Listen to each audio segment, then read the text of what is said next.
بسم الله الرحمن الرحيم. سيقول السفهاء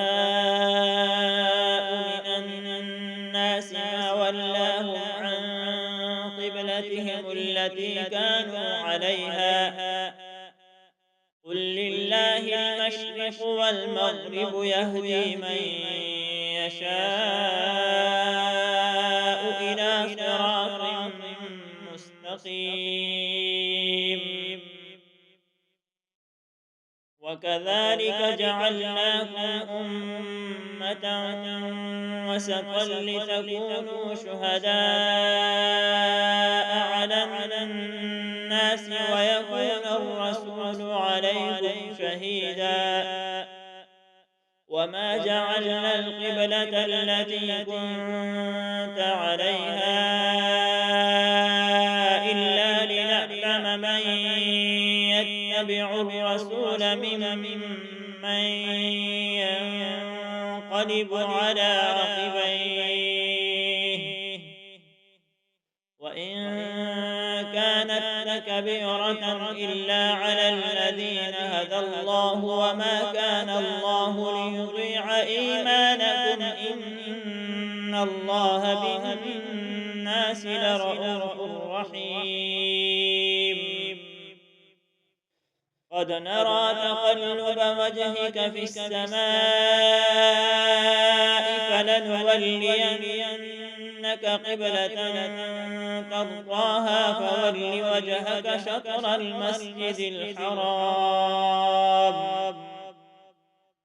وحيث ما كنتم فولوا وجوهكم شطره وإن الذين أوتوا الكتاب ليعلمون أنه الحق من ربهم وما الله بغافل عما يعملون. ولئن أتيت الذين أوتوا الكتاب بكل آية ما تبعوا قبلتك وما أنت بتابع قبلتهم وما بعضهم بتابع قبلة بعض. ولئن اتبعت أهواءهم من بعد ما جاءك من العلم إنك إذا لمن الظالمين. الذين آتيناهم الكتاب يعرفونه كما يعرفون أبناءهم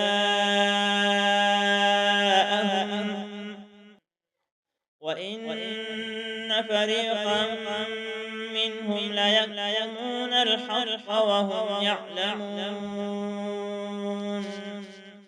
الحق من ربك فلا تكونن من الممترين.